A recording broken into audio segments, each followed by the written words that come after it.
Live from New Delhi, you're watching GT India News Hour, India's voice to the world. I am Siddharth Bharadwaj. Coming up in the next hour. Om Birla elected as Speaker of India's lower house again. PM Modi congratulates him, says historic decisions in Parliament were possible under your leadership. WikiLeaks founder Julian Assange heads home to Australia after pleading guilty to violating US espionage law. Ambassador Caroline Kennedy says long-standing and difficult case closed. Kenyan President William Ruto vows to restore order after deadly protests over tax bill. Indian High Commission in Kenya's Nairobi issues advisory for Indian nationals. And Indian benchmark indices Sensex and Nifty reach fresh highs during Wednesday's session.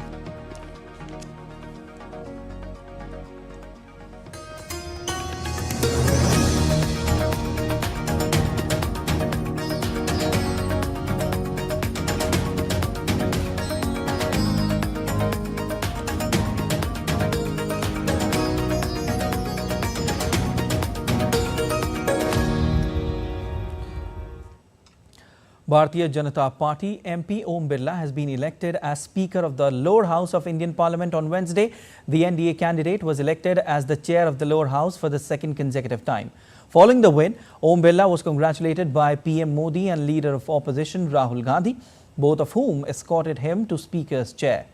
The 18th Lok Sabha witnessed a rare contest for the Speaker post on Wednesday between the Bharatiya Janata Party's Om Birla and K. Suresh of the Congress after National Democratic Alliance government and the India group of opposition parties failed to arrive at a consensus.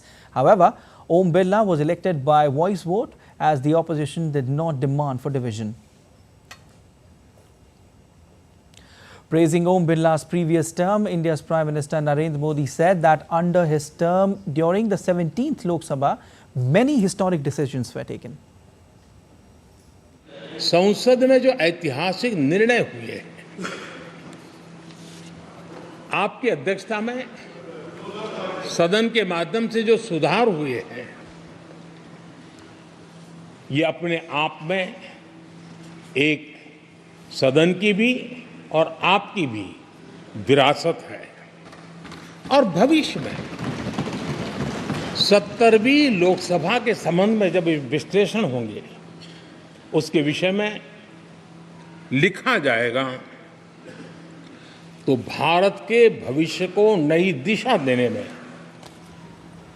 आपकी अध्यक्षता वाली 70वीं लोकसभा की बहुत बड़ी भूमिका रही है.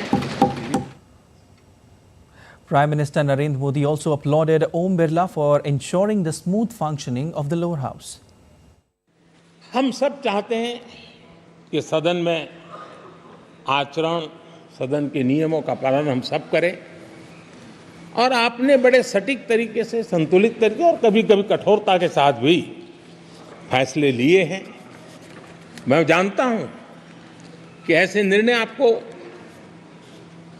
पीड़ा भी देते हैं, लेकिन सदन की गरिमा और व्यक्तिगत पीड़ा में आपने सदन की गरिमा को पसंद किया और सदन की परंपरा को बनाने का प्रयास किया. ये साहसपूर्ण काम के लिए भी आदरणीय अध्यक्ष जी आप अभिनंदन के अधिकारी हैं. All right, and DD India correspondent Divyendu Mondal joins us from Delhi to give more information on this. A very good afternoon to you, Divyendu. Election for the post of Speaker after 1976, really long time. And Om Birla becomes Speaker of the lower house once again. What are you getting for us? Well, that's right, Siddharth. This is perhaps the third time ever since independence that the Lok Sabha witnessed an election of the Speaker of the lower house. And of course, as you rightly said, first time since 1976 that the post of the speaker went to election on the floor of the House. What we saw in the floor of the House when the election was taking place is that it was done through a voice vote after the motion was passed. In fact, the motion was moved by Prime Minister, seconded by Defense Minister Rajnath Singh, subsequently by Amit Shah, Nitin Gadkari, and the alliance partners of the NDA. The motion was put to vote, and through a voice vote, Om Birla was elected as the Speaker of the Lok Sabha. But surprisingly, none of the opposition parties asked for a division of the vote, and the election did take place through a voice vote, after which Om Birla was declared as the winner, and he was given the position of the Speaker. Of course, it is unprecedented and happened after many, many years. But what comes with it is now, with the post of the Speaker, is, of course, many challenges. He has to navigate the working of the Lok Sabha, a smooth functioning of the Lok Sabha, given the fact that also, this time around the opposition has about 230 plus members in the Lok Sabha. So therefore, there could be much more noises, chaos that would happen inside the House when the bills are discussed. Today, also the opposition, while after the election of the Speaker, while addressing the Speaker, did raise a significant number of points.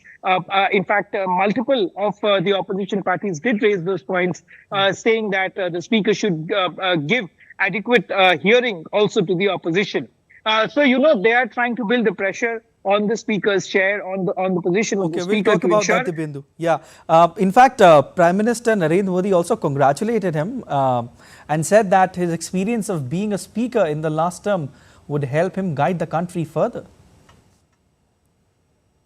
That's right. Prime Minister, while giving his speech addressing to the chair, he did talk about his experience, his past experience of 5 years of running the House successfully. The Prime Minister also mentioned about how Om Birla carries out philanthropic work in his constituency. He also mentioned about the work that is being done by the Speaker in his constituency from where he has won in Rajasthan.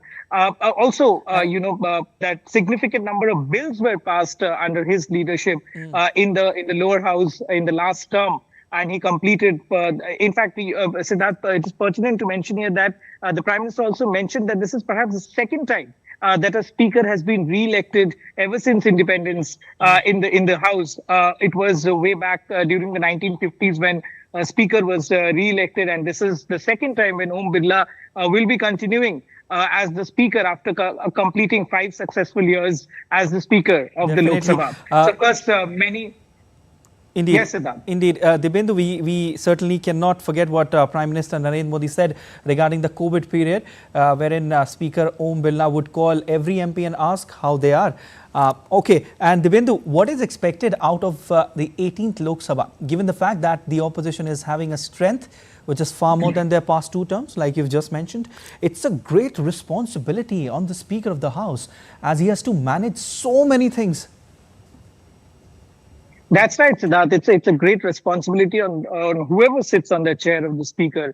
And this time around, it comes with furthermore bigger responsibility, given the fact that the opposition, as I was saying, has 230 plus members in the House. They will be creating, commotion, chaos, and ruckus within the House when important bills are being discussed. Managing the floor of the House, ensuring that a maximum productivity is achieved out of every session that the 18th Lok Sabha will be having is something that is expected out of the Speaker, and it is also expected that the Speaker would be successfully would be able to build consensus amongst both the ruling as well as the opposition parties to run the Parliament successfully. It is also part of the Ministry of Parliamentary Affairs to build consensus to manage the floor of the House when the Parliament is in session. So, of course, a lot of permutation combination would be working out in the coming days when we will see important bills being discussed in this 18th Lok Sabha. Also, given the fact that the BJP is this time around restricted 240, which is about 30 seats below the halfway mark, and it is a government with support of the NDA. So, of course, all these factors will come into play when important bills are being discussed, and the role of the speaker will certainly be very, very important and keenly observed when all these important bills will be discussed inside the Parliament building here where I'm standing. Okay, thanks for your analysis, Dibyendu, and we can see you're out there. Stay hydrated and stay safe. Later, Prime Minister Modi introduced his cabinet ministers, saying the Parliament is centre of hope of 140 crore countrymen. He added that productivity of the 17th Lok Sabha has been at the highest level in 25 years. हमारा ये संसद 140 करोड़ देशवासियों की आशा का केंद्र है। संसद की कार्यवाही, जवाबदेही और आचरण हमारे देशवासियों के मन में लोकतंत्र के प्रति जो उनकी निष्ठा है उसको और अधिक मजबूत बनाता है। आपके मार्गदर्शन में 17वीं लोकसभा उसकी प्रोडक्टिविटी 25 साल के हाईएस्ट लेवल पर 97% रही। The Indian Parliament passed 3 new criminal laws: the Bharatiya Nyaya Sanhita, the Bharatiya Nagrik Suraksha Sanhita, and the Bharatiya Sakshya Adhiniyam to replace the Indian Penal Code 1860, the Criminal Procedure Code 1973, and the Indian Evidence Act 1872. These are soon to be implemented. There are some myths also related to these. DD India bursts them for you.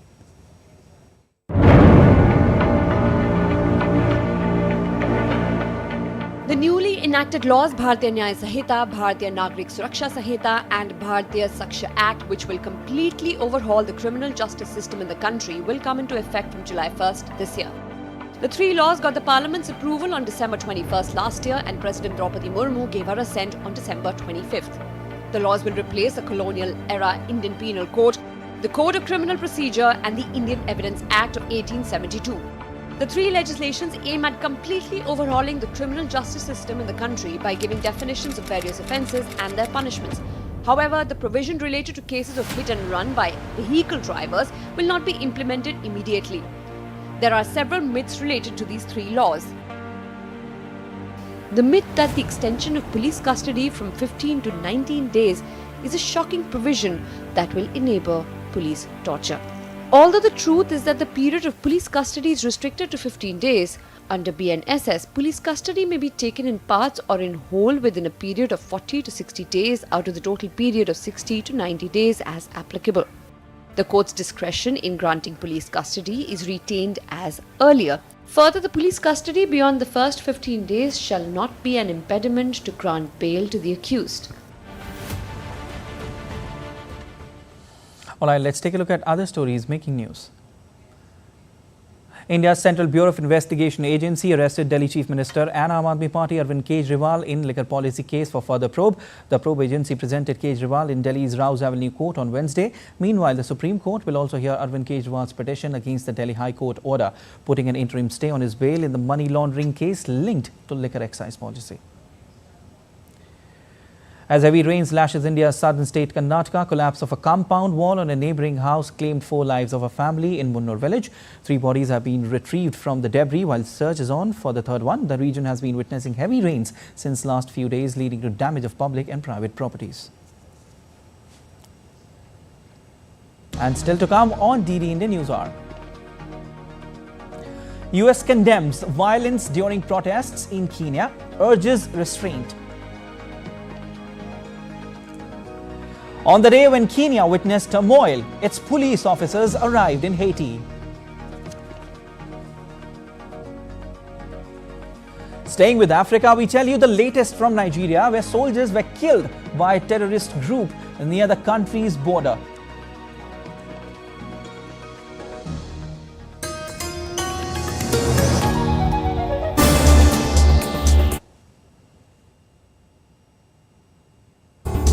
Stories of challenges, struggles and accomplishment. A world battling conflict, hunger and poverty. Embracing growth, development, science and technology. A voice of progress, a voice of unity. Watch Voice of the Global South with me, Akshay Dongre, only on DD India.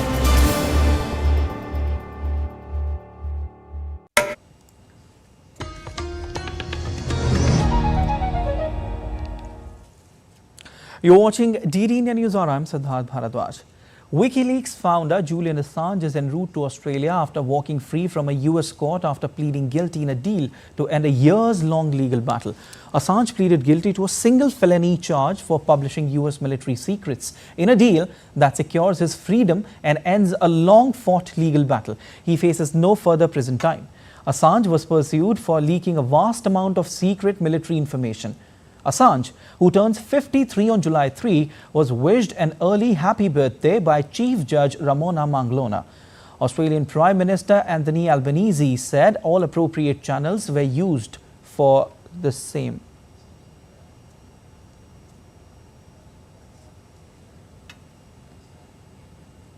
WikiLeaks founder Julian Assange's family members expressed relief at the breakthrough, celebrating the long-awaited moment. Assange's father said that his son's release is a treasure and praised Australian lawmakers for their support.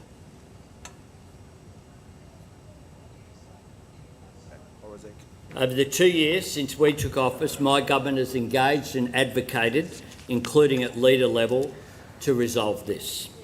We have used all appropriate channels. This outcome has been the product of careful, patient and determined work I am very proud of. The Australian Government continues to provide consular assistance to Mr Assange as he returns home, as we do to Australians, for Australians right around the world.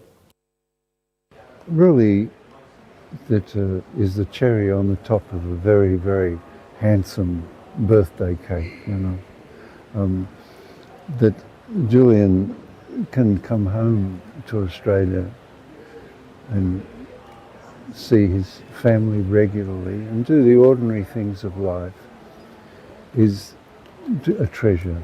I mean, life measured amongst the beauty of the ordinary is the essence of life. Moving on to East Africa, where military was deployed to quell the demonstrations escalating against new tax proposals. At least 5 protesters were shot dead by police and a section of parliament went up in flames on Tuesday, following which police stood guard near the government building. In a backdrop of which President William Ruto made a statement in which he said that all means would be deployed to thwart any attempts by dangerous criminals to undermine the security and stability of our country. Protests against an unpopular finance bill, which includes several tax rises, have been ongoing for days, but they escalated on Tuesday as MPs passed an amended bill.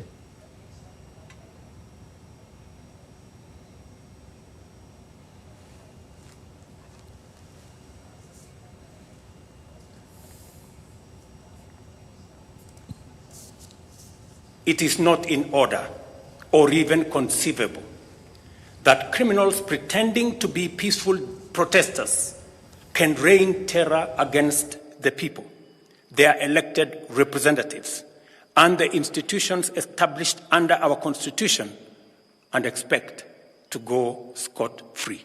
We must isolate crime from democratic expression and separate criminals from people exercising the freedom of expression and divergent opinion.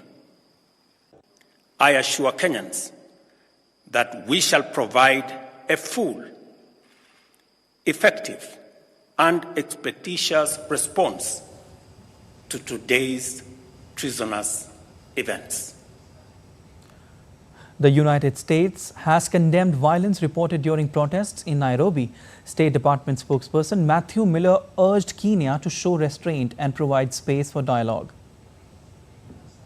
So we condemn the violence reported during protests in Nairobi and around Kenya. We mourn the loss of life and injuries sustained and offer our condolences to the families who lost loved ones. We urge restraint to restore order and provide space for dialogue. And the Indian High Commission in Kenya's Nairobi issued an advisory for Indian nationals to exercise utmost caution, restrict non-essential movement and avoid the areas affected by the protests and violence till the situation clears up. On the day when Kenya witnessed turmoil, its police officers arrived in Haiti, marking the beginning of a United Nations-backed mission to combat powerful armed gangs that have wreaked turmoil in the Caribbean country.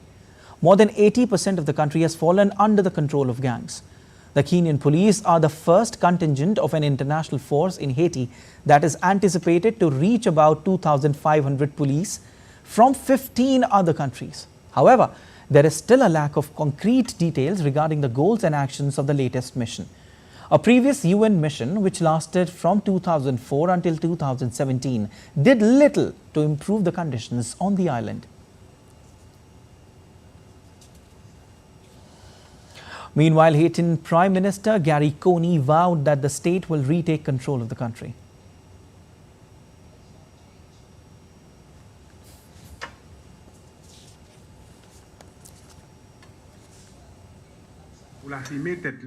I can tell you that the government is on the way to assuming its responsibilities to assert its position and help the population to live and function normally wherever it may be in the country. Finally, we can see that the international force is here to support us and our police force. So we are going to start working little by little to regain control of the country. All right, and the finance bill was meant to raise or to introduce taxes or fees on a range of daily items and services, including internet data, fuel and bank transfers as well. So the violence, the protest which is ongoing in Kenya has disrupted many things, disrupted daily lives as well of localites. After what happened inside the parliament, the president also came out with a statement, and there were lots and lots of things which took place. In a short while from now, we'll be having our correspondent from Tanzania to give us more details on it.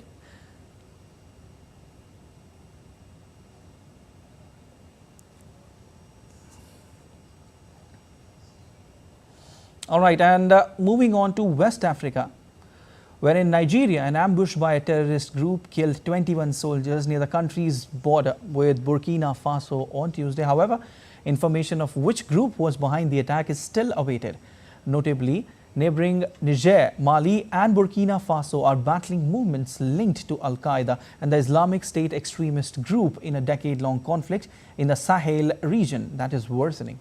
All the three countries are led by juntas, while Mali and Burkina Faso experienced 2 coups each since 2020. The violence killed thousands of people last year, and more than 2 million people have been displaced, according to the United Nations.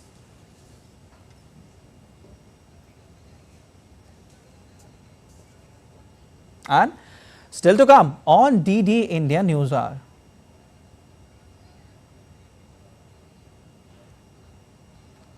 Well, we'll show you that as well. But as of now, our correspondent Daniel Kijo is joining us from Tanzania to give more details. Daniel, police and protesters clashed in demonstrations over a controversial new finance bill that introduces unpopular tax proposals. You know, President also blamed the clashes on quote-unquote criminals who he says quote-unquote hijacked the protests. What else are you getting for us? What's the latest? How's the atmosphere there?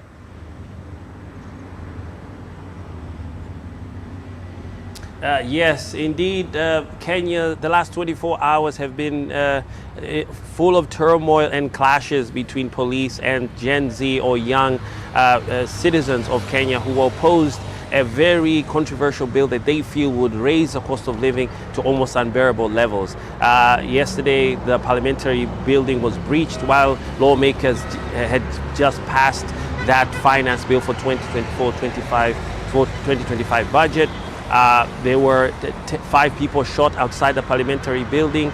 And as of this morning, the Kenyan Medical Association has revealed that 13 people have been confirmed to have died from the clashes yesterday. Last night, President Ruto issued a very stern national address saying that the actions were equal to treason, and that his security organs would make sure that they deal appropriately with the culprits. Now, as of this morning, the Parliamentary building is under high security. The State House is also under high security. There have been social services, municipal workers cleaning parts of Nairobi where there was debris and also violence from yesterday's acts. But online, the presidential address has ignited fury among Kenyans' youth, saying that his speech did not show any remorse and he missed a chance to unify the nation, and that they will rest today and tomorrow the protests will continue. Okay, Daniel, I want to ask you that there were some high-profile people who also participated in the protests out there. Could you explain in detail that why this finance bill is so controversial? And indeed, this bill has brought and unified people from different walks of life, different spheres of the community. Opposition party members from Azimio Group, which is the main opposition group that is against the ruling party, came out and supported the protesters. We saw famous comedians like Eric Omondi, people in music like Calligraph Jones, who are celebrities in their own right in Kenya, going to the streets. This is what some of these tax increases. For instance, a 16% value add tax on bread. Yes, so there are a lot of things that directly have to do with the increase in the cost of living, sanitary pads, bills on mobile money transfers, digital taxes, etc., etc. They feel it has reached a point that is almost unbearable for normal Kenyans. Okay, Daniel, one more thing which everyone perhaps wants to understand is the very fact that on the day when Kenya witnessed turmoil, its police officers are in Haiti.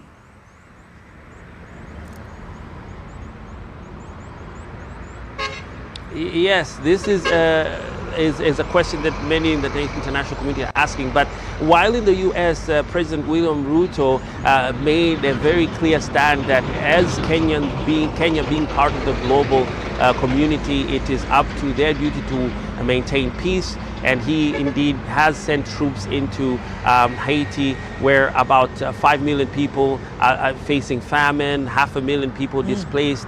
And the question is, over the history has shown that international police have not been very effective over the last months or year in Haiti. So the question is, what do the Kenyan police do that will be different? Okay. Thank you so much, Daniel, for that analysis. We'll keep taking updates from you since it's a developing story. And still to come on DD India News Hour. Nobel Prize winning economists warn over Trump, say his policies will fuel inflation.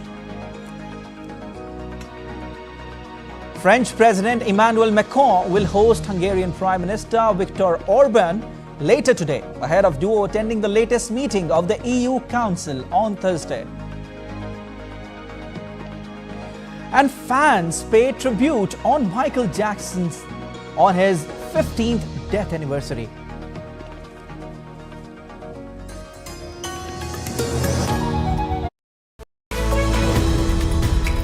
We just don't bring you the news as it unfolds. We get to the heart of the matter. We don't just present facts, we demystify complex social, political and economic events. We break stories that shape the world's present and future because you deserve the truth. I am Tanvi Taneja from New Delhi. I'm Ollie Barrett from London. I'm Nick Harper from Washington, D.C.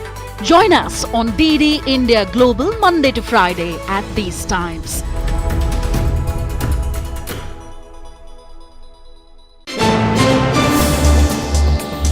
Voice of a rising aspirational world. Stories of challenges, struggles and accomplishment. A world battling conflict, hunger and poverty. Embracing growth, development, science and technology. A voice of progress, a voice of unity. Watch Voice of the Global South with me, Akshay Dongre, only on DD India.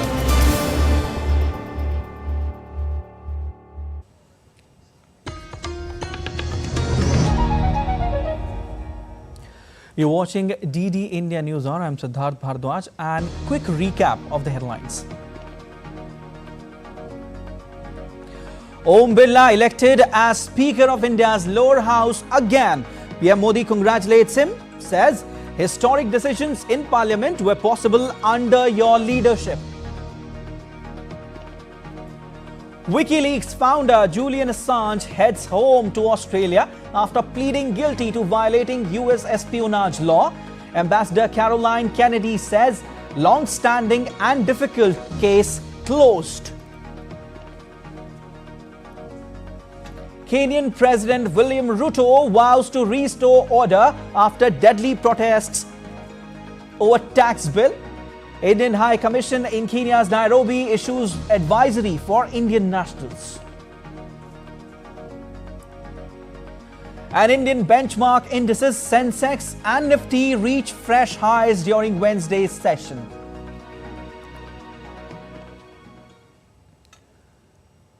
All right, and 16 Nobel Prize winning economists have said that Trump policies will fuel inflation.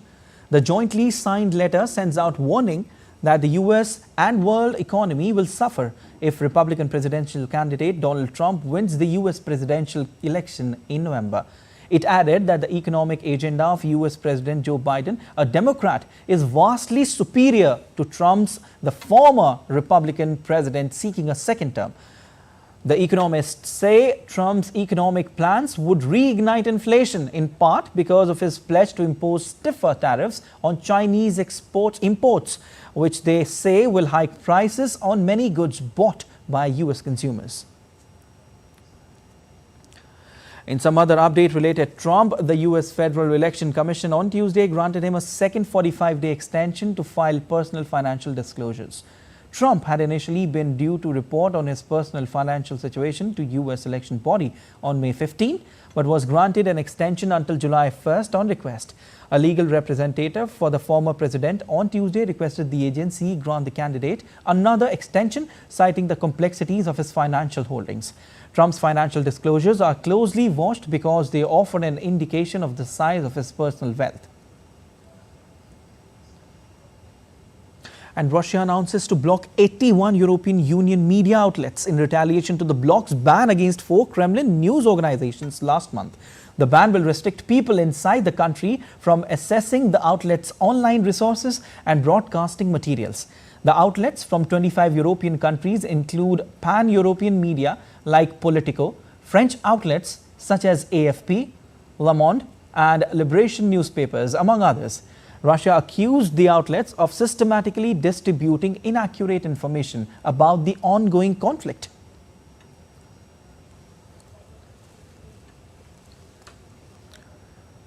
French President Emmanuel Macron will host Hungarian Prime Minister Viktor Orban on Wednesday in Paris for talks. The meeting comes a day before both leaders are due in Brussels for the latest meeting of the EU Council and just ahead of Hungary taking on the rotating presidency of the EU on July 1st. DD India correspondent Ross Cullen reports. Well, the two leaders meeting for a working lunch on Wednesday at the Élysée Palace here in the French capital. Lots for them to discuss. Both of them suffered a bruising in the recent European Union Parliament elections. Viktor Orban's Fidesz party returned its worst set of results since Hungary joined the bloc in 2004. And Emmanuel Macron's party, well, they were trounced by the far-right opposition, the National Rally. And Emmanuel Macron is now going through an election campaign that he called after those results on June the 9th. But they will also be discussing the upcoming European Council, where the heads of state and government will be meeting in Brussels. One of those issues that they are going to have at the top of their agenda is Ukraine. Emmanuel Macron has been hawkish on Kiev in recent months, doubling down on support for Ukraine militarily, financially and diplomatically. But Hungary has been seen as dragging its feet. We know that Viktor Orban is a friend of Vladimir Putin, the Russian leader, and the current European Union Commissioner for Enlargement is a Hungarian diplomat, and so there are some concerns in Paris that Hungary might slow down that process of trying to expedite Ukraine's accession to the European Union. They will also be discussing the European political community. That is something that was envisaged by Emmanuel Macron and set up as well. It is a bloc that constitutes all of the member states of the European Union, plus other European non-EU states like Norway and Switzerland. The United Kingdom is going to be hosting the next summit in July, but then the autumn meeting will be held by Hungary, and so there will also be discussions about the European political community. Ross Cullen in Paris reporting for DD India. The European Union's Foreign Affairs Chief Josep Borrell is set to meet with leaders from Serbia and Kosovo later on Wednesday. The meeting comes as relations between the two nations remain fractious over a year after Ohrid agreement was struck. William Denslow reports from Brussels. The Ohrid agreement was reached back in March last year and was heralded as a major step towards Serbia and Kosovo normalising relations.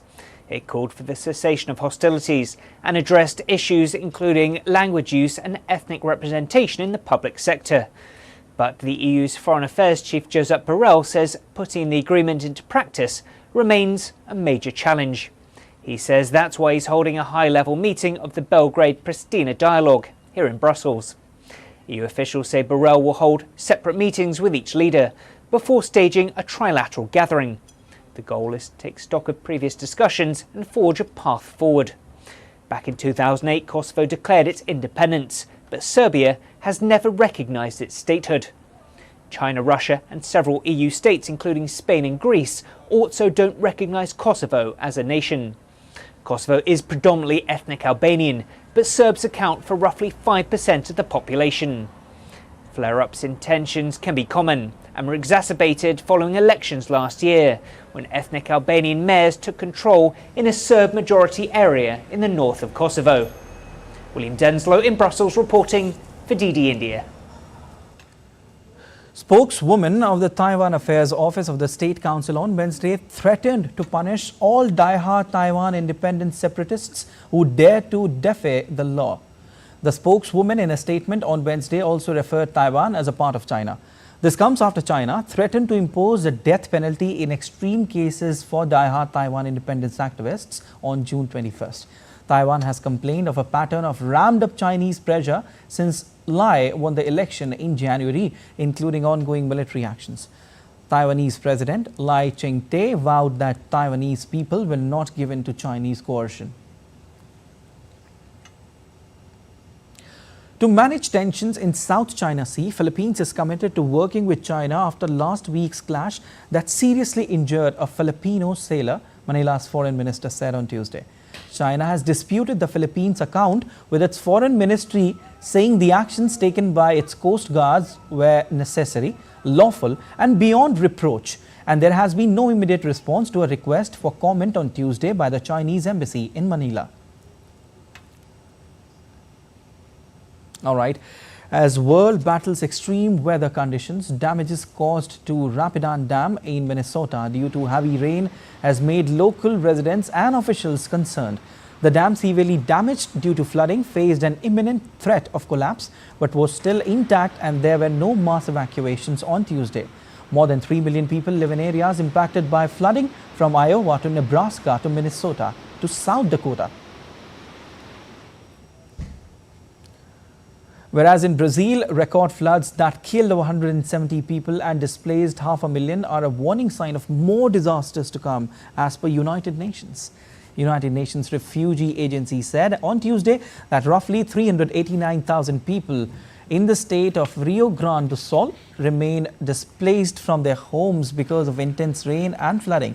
Scientists say climate change made the flooding twice as likely to happen.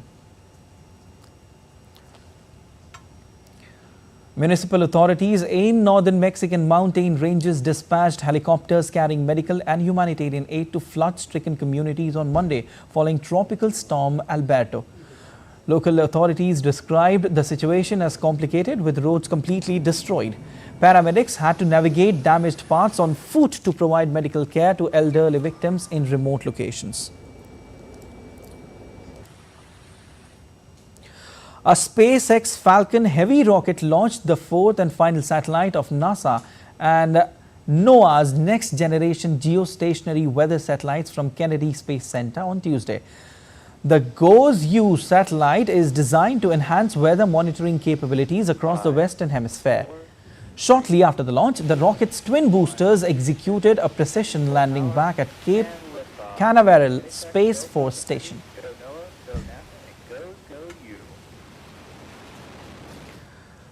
All right, let's take a look at other stories making news around the world. Fans gathered at the Forest Lawn's Great Mausoleum, the resting place of pop icon Michael Jackson, to pay their tributes, adorned with flower arrangements from China, Ireland, Italy and Iran. It was a memorable tribute on icon's 15th death anniversary.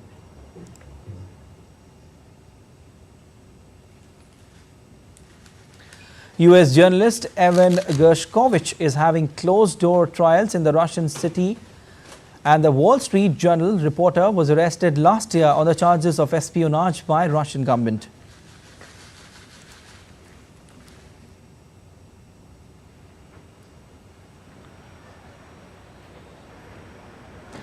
The 13 crew members of a yacht were charged with arson after fireworks launched from the vessel allegedly sparked a forest fire on the island of Hydra. The crew members denied the charge in an investigation on Wednesday.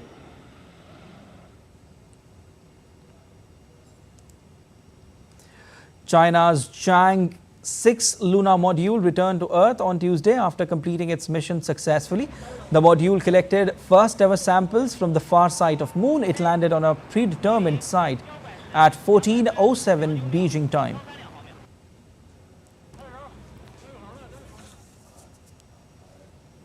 Still to come on DD India News Hour. Sensex spikes to new all-time high while Nifty tops 23,800 for the first time. France, Austria, Netherlands, England, Slovenia qualifies for knockout phase of European Championship 2024. And Mongolian capital Ulaanbaatar undergoes architectural modifications ahead of the upcoming parliamentary elections.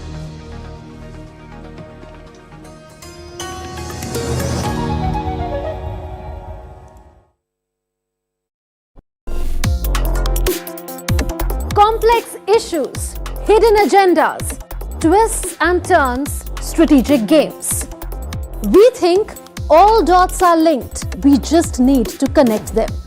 Join me every week as I connect the dots to unravel hidden designs in statecraft, mysteries, and decode issues that matter to you.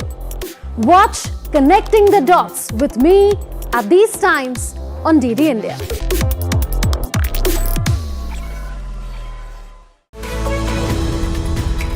We just don't bring you the news as it unfolds. We get to the heart of the matter. We don't just present facts, we demystify complex social, political and economic events. We break stories that shape the world's present and future because you deserve the truth. I am Tanvi Taneja from New Delhi. I'm Ollie Barrett from London. I'm Nick Harper from Washington, D.C. Join us on DD India Global Monday to Friday at these times.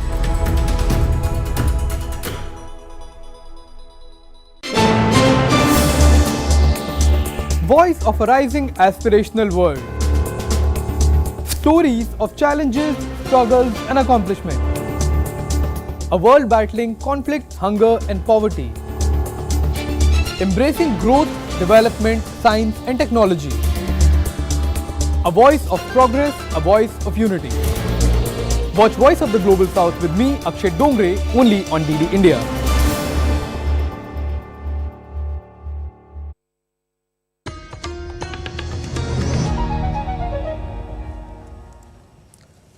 You're watching DD India News Hour. I am Siddharth Bharadwaj. Now, the Indian benchmark indices Sensex and Nifty reached fresh highs during Wednesday's session. Sensex climbed 430 points to a new all-time high of 78,474 during the late morning trade.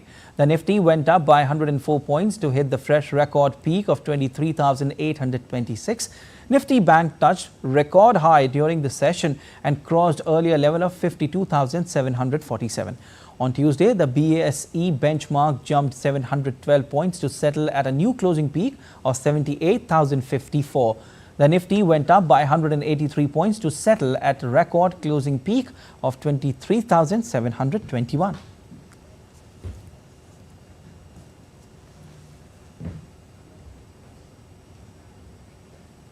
All right, DD India correspondent Shama Mishra joins us with more from Mumbai.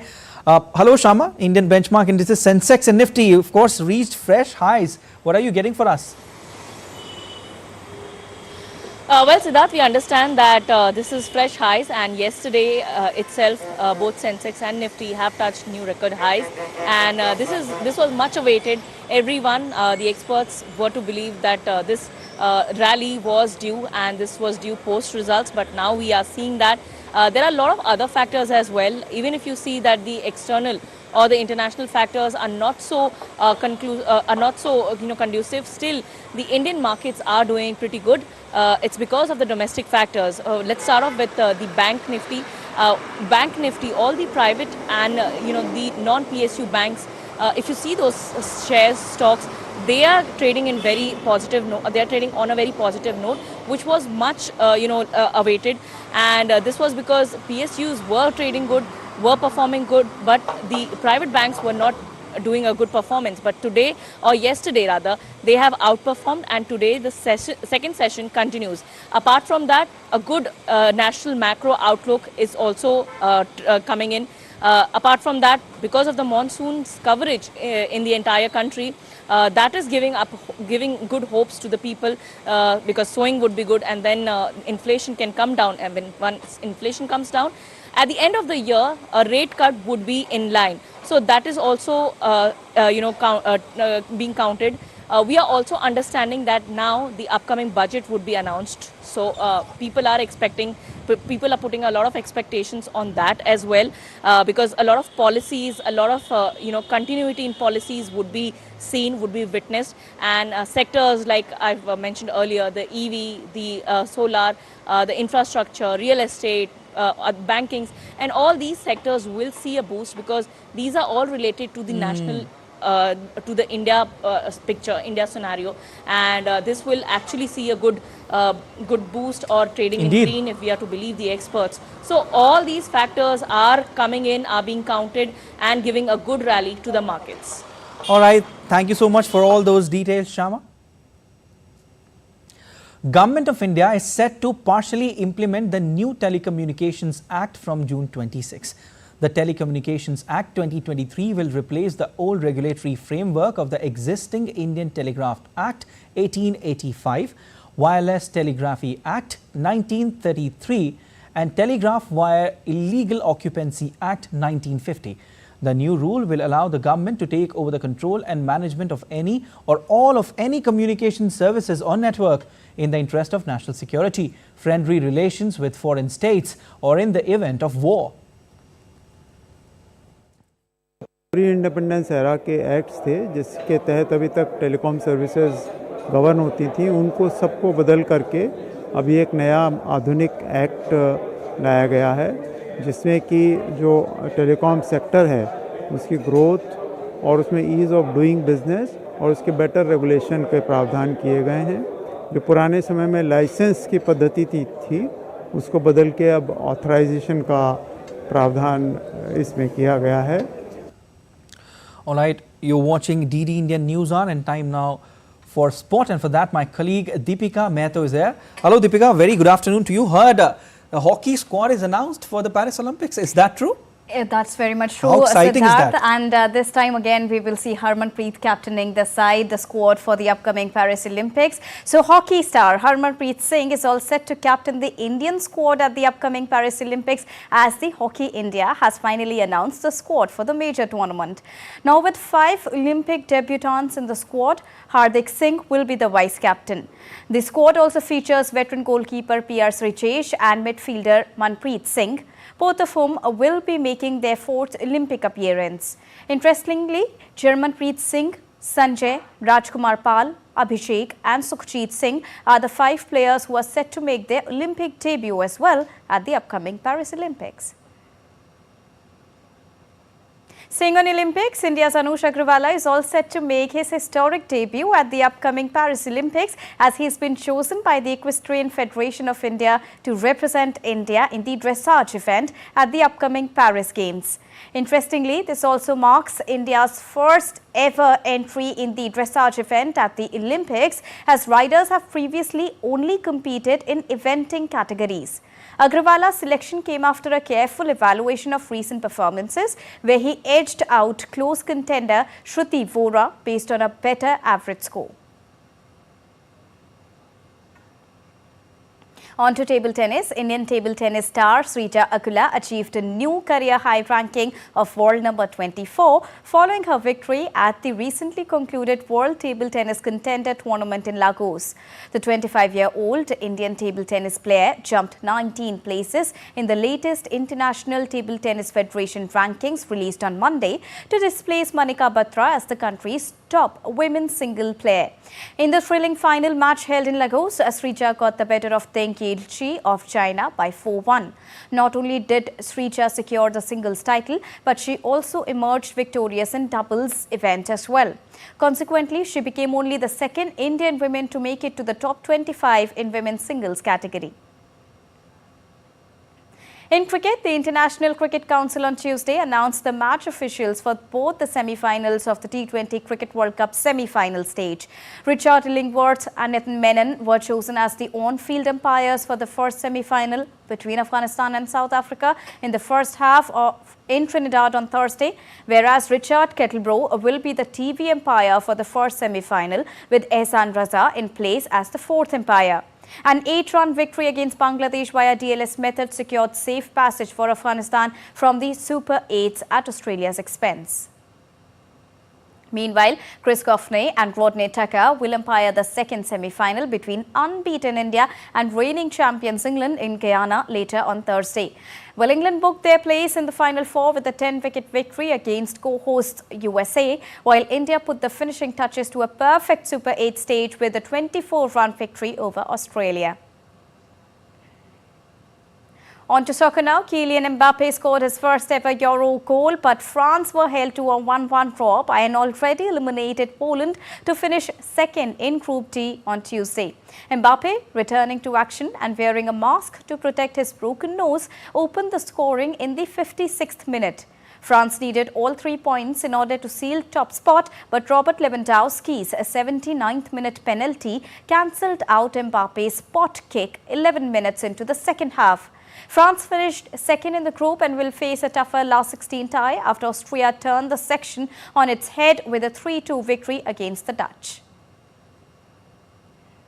In another Euro clash, Austria produced a hugely impressive performance that will make others take notice at Euro 2024 as they beat the Netherlands to progress to the last 16 as Group D winners.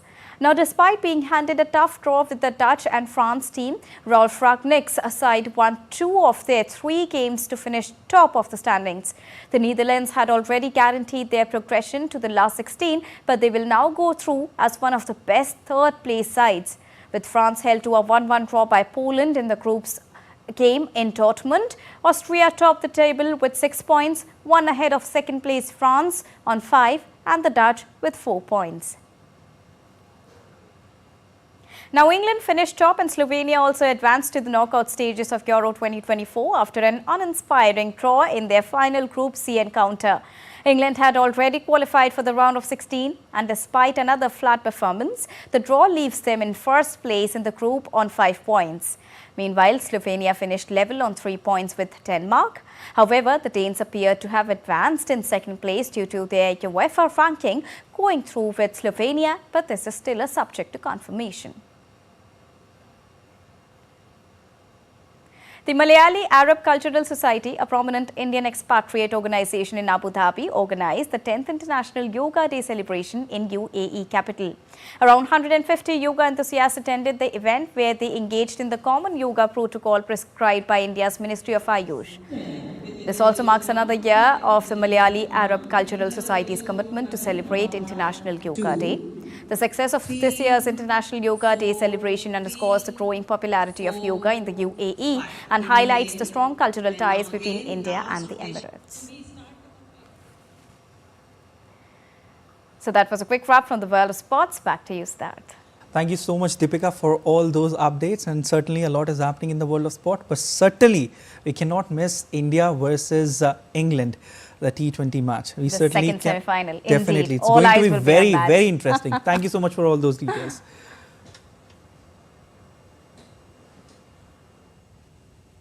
While Mongolian citizens are excited to vote in the upcoming parliamentary elections on Friday, with change in the country's legislature and electoral system in 2023, the capital city has undergone architectural modifications. Founded in the 17th century, the city has risen from traditional nomadic dwellings to massive skyscrapers.